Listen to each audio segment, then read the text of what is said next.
మన mining university సింగరేణిలో మైనింగ్కి అమ్మాయిలని అలౌ చేసినాం సార్ లాస్ట్ గవర్నమెంట్లో. కాకపోతే ఇంకా వాళ్ళకి సర్ఫేస్లోనే జాబ్స్ ఇస్తూ ఉన్నారు. మైనింగ్ యూనివర్సిటీలో కూడా 33% విమెన్ని దయచేసి ఇంబైబ్ చేసుకునేలాగా చేసి తర్వాత వాళ్ళని సింగరేణి రెగ్యులర్ ఎంప్లాయ్మెంట్లో వచ్చేలా చేసుకుంటే మన దగ్గర ఉండేటటువంటి వనరులకు సంబంధించి అమ్మాయిలకు అవకాశం ఉంటుంది సార్, ఉద్యోగం వచ్చేది. ఇంకొకటి సార్, మన ఫీ రియంబర్స్మెంట్ గురించి ముఖ్యమంత్రి గారు ఏం చెప్పట్లేదు అధ్యక్ష. ఎందుకంటే పాలసీ చాలా బాగా చెప్పారు, చాలా అద్భుతంగా ఎట్లా రిఫార్మ్ చేసుకొని ముందుకెళ్ళాలని చెప్పారు. కానీ where there is policy sir, purse also should be open sir. Fee reimbursement దాదాపుగా 8,000 కోట్లు పెండింగ్ ఉంది సార్. అట్లానే జైపాల్ రెడ్డి గారు రుణం తీర్చుకోవడానికి ఆల్రెడీ పాలమూరు రంగారెడ్డికి అంబేద్కర్ గారి పేరు తీసి జైపాల్ రెడ్డి గారి పేరు పెట్టినారు సార్ మీరు. సో అదంతా కూడా మేము గమనిస్తూ ఉన్నాం. అట్లా కాకుండా స్కిల్ డెవలప్మెంట్ యూనివర్సిటీ గురించి కూడా వారు చెప్పినారు సార్, మీరు రాజకీయాలు చేశారు అదాని డబ్బులు ఇస్తే అని. మేము అనలేదు సార్, అది మీ రాహుల్ గాంధీ గారే అదానికి వ్యతిరేకంగా చెప్పారు కాబట్టి అది మీ పార్టీ నిర్ణయం అని మేము అనుకుంటా ఉన్నాం. Thank you. జై తెలంగాణ. నర్సిరెడ్డి గారు ప్లీజ్. అంబేద్కర్ పేరు మార్చింది ప్రాజెక్టు రెండింటిని వారి దృష్టిలో లేనట్టుంది. Doctor Babasaheb Ambedkar Pranahita Chevella project chairman sir Sujala Sravanthi Venkataswamy garu ఆ రోజు పట్టుబట్టి ఆ పేరు పెట్టిండ్రు. తర్వాత వచ్చిన ప్రభుత్వం వారు ప్రాతినిధ్యం వహించినప్పుడే డాక్టర్ బాబాసాహెబ్ అంబేద్కర్ గారి పేరు తొలగించడం జరిగింది. మహబూబ్నగర్లో నేను ఆ ఊరు నుంచే వచ్చిన, అక్కడి నుంచే వచ్చిన. పాలమూరు రంగారెడ్డి ఎత్తిపోతలకి ఏ పేరు లేదు. పాలమూరు రంగారెడ్డి ఎత్తిపోతలు ఉంచుకుంటూనే జైపాల్ రెడ్డి గారి పేరు పెట్టడం జరిగింది. దానికి ఎలాంటి వేరే పేరు లేదు.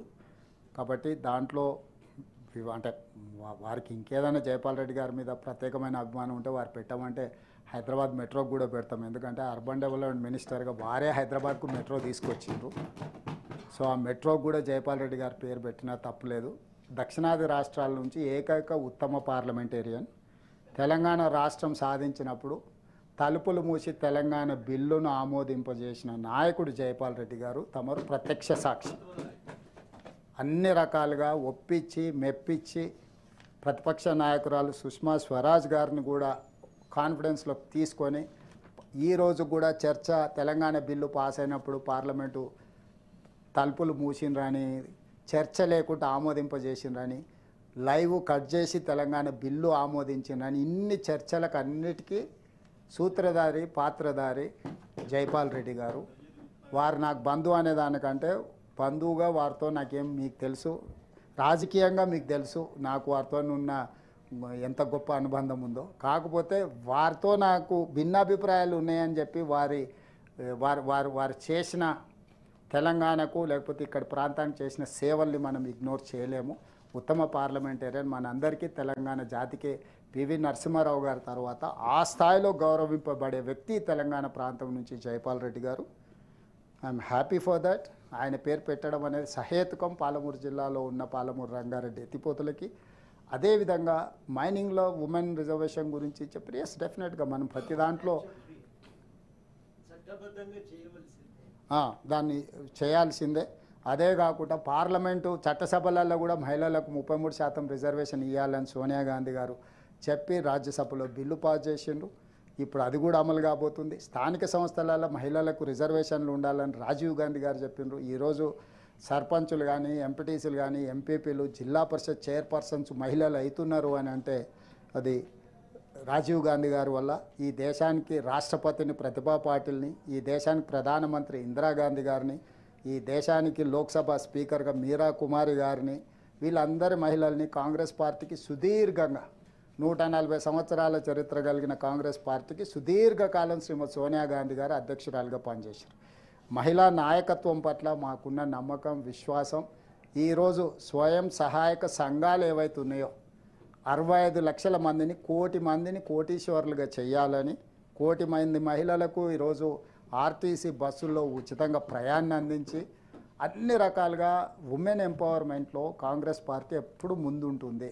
మీరు ఉమెన్ ఎంపవర్మెంట్కి సంబంధించి ఏం సూచనలు చేసినా మాకు ఎలాంటి అభ్యంతరం లేదు. డెఫినెట్గా వాటి అన్నిటిని కూడా మేము అమలు చేస్తాం. మేము కట్టుబడి ఉన్నాం.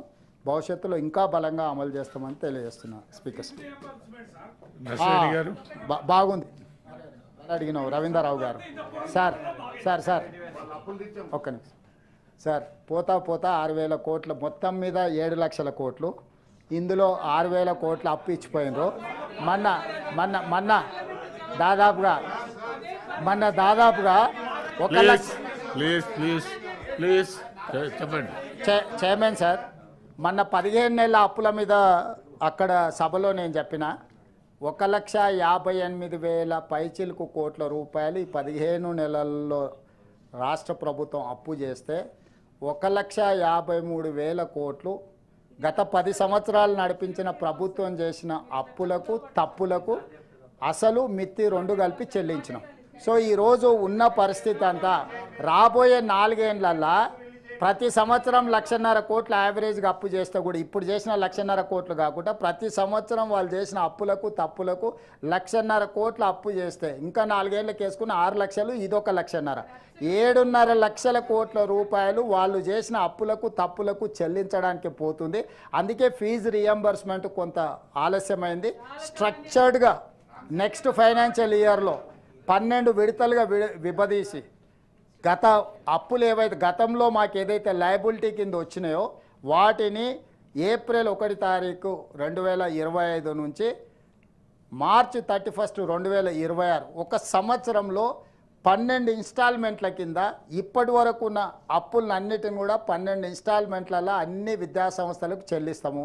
మేము వచ్చిన తర్వాత ఏవైతే తీసుకున్నామో ఆ టైంలో చెల్లిస్తాము. మీరు ఎవరి దగ్గరికి తిరగకండి, ఎవరి దగ్గరికి పోకండి. 12 ఇన్స్టాల్మెంట్ పాత బకాయిలు చెల్లించే బాధ్యత, కొత్త టైమ్లీ పేమెంట్ చేసే బాధ్యత మాది. తప్పకుండా ఆ బాధ్యత మేము తీసుకుంటాము. ఎవరు ఆందోళన చెందాల్సిన పని లేదు. పాత బకాయిలు పెట్టి రాష్ట్రాన్ని దివాలా తీయించి కొంతమంది హ్యాపీగా లైఫ్ ఎంజాయ్ చేస్తున్నారు, రిటైర్డ్ లైఫ్.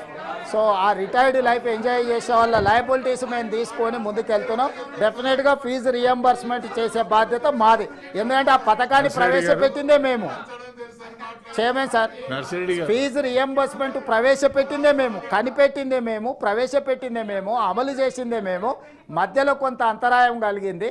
ఆ అంతరాయాన్ని సరిదిద్ది మళ్ళీ మెయిన్ స్ట్రీమ్లోకి తీసుకొచ్చే బాధ్యత కూడా మాదే అని తెలియజేస్తున్నా చైర్మన్ సార్. నర్సిరెడ్డి గారు.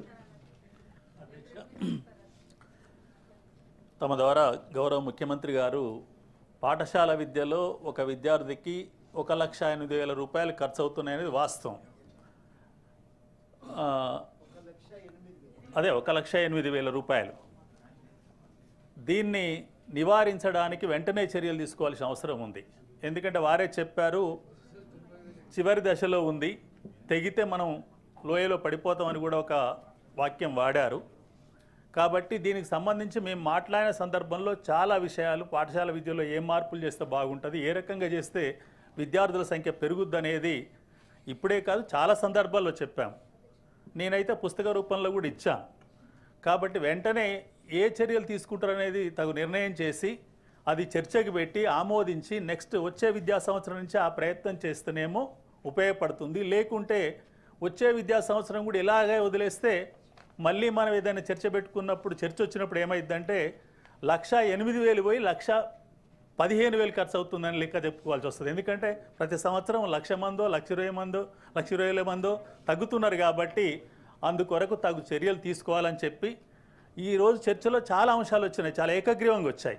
వాటిని ఆధారంగా ఒక ముసాయిదా తయారు చేసి ప్రాథమిక పాఠశాలల్ని ఎలా అభివృద్ధి చేస్తారు, వాటికి ప్రీ ప్రైమరీ ఎట్లా అనుసంధానం చేస్తారనేది వెంటనే ప్రకటిస్తే దాన్ని ఆమోదించి ముందుకు తీసుకుపోతే బాగుంటుందని చెప్పి చైర్మన్ గారు తమ ద్వారా తెలియజేస్తారు.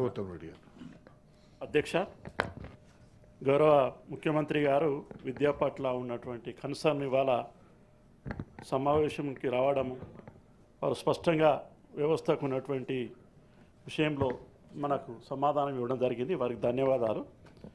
నాదొక చిన్న సూచన సార్, మన ప్రాథమిక పాఠశాలలోనే పిల్లలు ప్రైవేట్ పాఠశాలకు ఎక్కువ వెళుతున్నారు.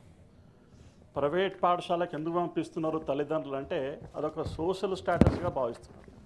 ఇంతకుముందు మంత్రి గారికి కూడా మాట్లాడినప్పుడు చెప్పాను, మీరు ఉన్నారు కాబట్టి మళ్ళీ మీ దృష్టికి తీసుకొస్తాను.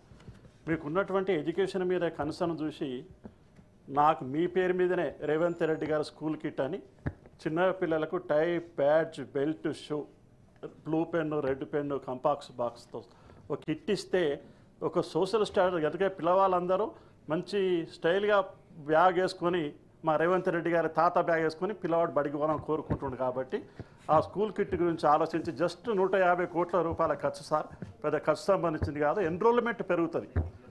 ప్రాథమిక పాఠశాలలో తల్లిదండ్రులు అందరూ ఆ రకంగా పిల్లల్ని మనమరాల్ని అందంగా తయారు చేసుకోవాలనుకుంటున్నారు. కాబట్టి అదొక సోషల్ స్టాటస్గా భావిస్తారు. కాబట్టి మనం ఆ దిశగా ఆలోచించాలని చెప్పి ప్రత్యేకంగా ముఖ్యమంత్రి గారిని కోరుకుంటూ ధన్యవాదాలు తెలియజేస్తున్నాను.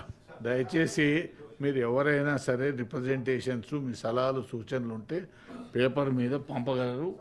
తప్పనిసరిగా ప్రభుత్వం ఆ నిర్ణయం తీసుకుంటుంది. సార్ ఇక్కడ ఈ ప్రైవేట్ ఫీజుల కట్టడి అనేది ఒకటి జరగాల్సి ఉంది సార్.